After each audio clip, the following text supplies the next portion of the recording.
You're gonna keep that popping going, keep it going. Or Slick Truman, everybody. Keep that up for what's the heaviest person after time? Yeah. All right. Which one of you ladies is turning 21 tonight? I'm thinking about that all night. You're turning 21? Nice. 21, I knew you were a fox of Vixen. 5 times 21? I'm not that good at math. Let's say 21. I love this place. It's a very creative house, creative establishment. I like that there's establishments dedicated to creativity. That's cool. It's very cool. I'm trying to be a little more creative myself. And I don't look like a guy who's trying to be more creative. I look like a guy who'd be like, yeah, dude, actually my dad owns creativity, bro. I look like an extra on Beverly Hills 90210. They were not creative at all in that show. I kind of look like a trust fund kid, but my dad doesn't trust me at all. How am I supposed to be creative looking like this? How am I supposed to do it? So I'm reading books on creativity, Miss 21-year-old. Reading books. And in this book, I saw this line that really stood out to me. It said, to be more creative, you have to see what nobody else sees. You have to see what nobody else sees. You guys agree with that? That's called schizophrenia. I don't know what.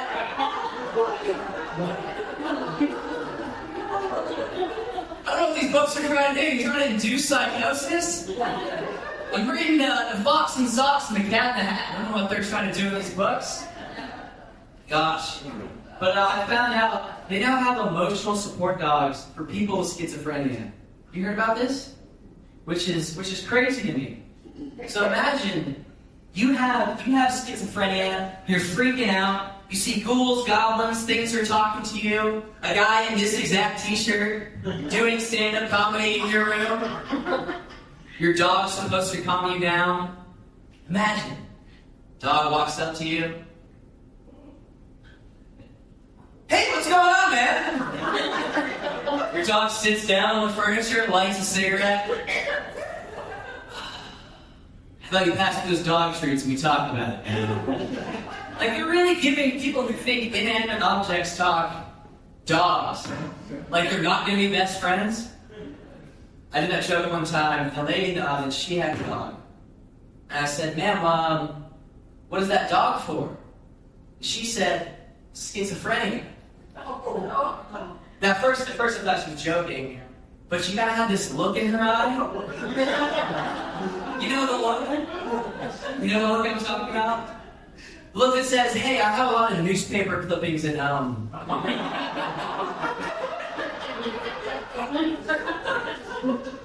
and they're not for when the dog makes a mistake. Those newspaper clippings are all over the wall. Yes, beautiful mind type stuff, red wire, and all of it. Gosh, I should have stopped asking her questions, but I did not. It's like, ma'am, does your dog ever? Does he ever talk to you? She looked down at her dog and shook her head, as if to say, "Don't tell her the secret." Gosh. Oh my gosh. I was shopping at Kroger the other day. You ladies do shopping? It's the full for you. I was at Kroger and I saw the Girl Scouts were outside. So I walked over to the table and they said, "Hey, you want to buy some cookies?" And I noticed there was a fat Girl Scout. I said, "Jessica, don't you know the first rule of the cookie game? You can't get high on your own supply." Anyway, I'll take 37 boxes, Jessica. It's deep down, just a fat little Girl Scout as well. God. Any more relationships here? Relationships? No? Nobody? Nice! I love it! Be outside after the show, eat Girl Scout cookies. But yeah, I've I've heard of people having ex-wives, and honestly, having an ex-wife sounds way cooler than having an ex-girlfriend. All these old dudes are like, man, my ex-wife took everything from me. She took my house, she took the kids, she took my dog. I'm like, yeah, man, my ex-girlfriend took my sweatshirt. But it's my favorite sweatshirt, you know what I mean? But my ex-girlfriend, she would take me to these potluck parties. She would say every time, she'd say, you have to make your own dish and bring it for my friends.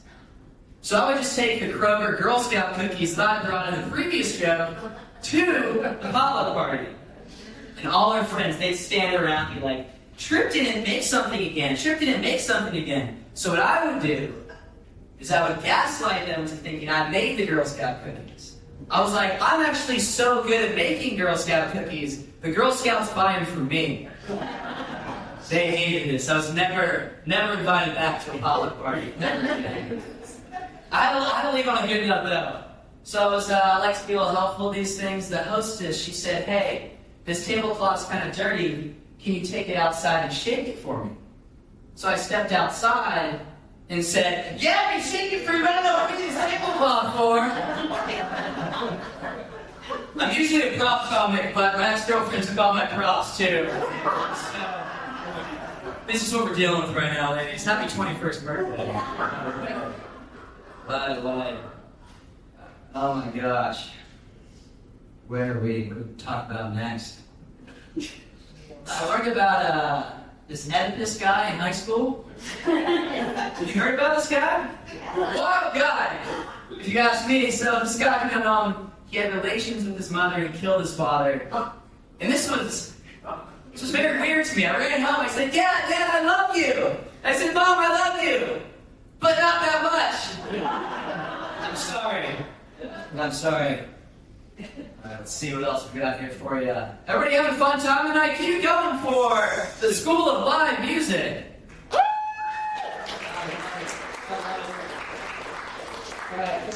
Then when you work out, you look very fit. Nice, very nice. I love it. I was going to the gym the other day, and as I was walking into the gym, this guy's walking out. So I'm walking in, he stops me, he goes, excuse me, sir. I'm looking for young and ambitious business people for my Bitcoin company. Oh. Hold on. First of all, sir? Why are you calling me sir, dude? I'm not 3 kids in a trench coat trying to get into an R-rated movie. Right this way, sir. Midnight Cowboy. You're definitely not 3 kids in a trench coat. Young and ambitious. Young, I'll take that. I just drank a Fruit Loop protein shake in that room right before I came in. Ambitious though? Dude, it's like 9:48 p.m. The gym closes in 12 minutes. By the time we wrap up this conversation, I'll get like 3.5 minutes of workout time in. Dude, I drank so much Fireball last night, I woke up an hour ago. My morning was tonight. I said, David, I am not your young and ambitious business person. This Bitcoin guy looked at me dead in the eyes. He goes, no, man, you're perfect. This is what the Bitcoin boys are doing? Just messing around, drinking, having a good time? Gosh, reality's got me blinking like a Vietnam veteran up here. Oh my God. Can't handle it. All right, got one more minute. Got one more little tale for you. You heard this sport, pickleball? Yeah. Pickleball, it's sweeping the nation. I can't believe it. My buddy called me up to go play some pickleball with him. And I get there immediately. This lady beelines for across the way. She goes, sir, this is the advanced section. You have to go back to the beginner section. First of all, I felt like SpongeBob being sent back to Weenie Hut Jr. Second of all, let's get this part. All right, you're on your 3rd marriage, based on the way you're clutching on to that real estate for dummies book. I don't know if you're going to tell me what's new here. Also, pickleball is playing with a wiffle ball. Do you know who plays with wiffle balls? Dogs and toddlers. Dogs and toddlers play with a wiffle ball. This is now a professional sport, which is insane to me. Professional sport. It's a varsity sport in high school. Look, my son was gay, I would totally accept him for who he was. But he came home and said he made the varsity pickleball team. I punched that fruitcake right in the face and said, son, you're gonna play pickleball. Go there and be gay if you're not playing pickleball. Thanks so much.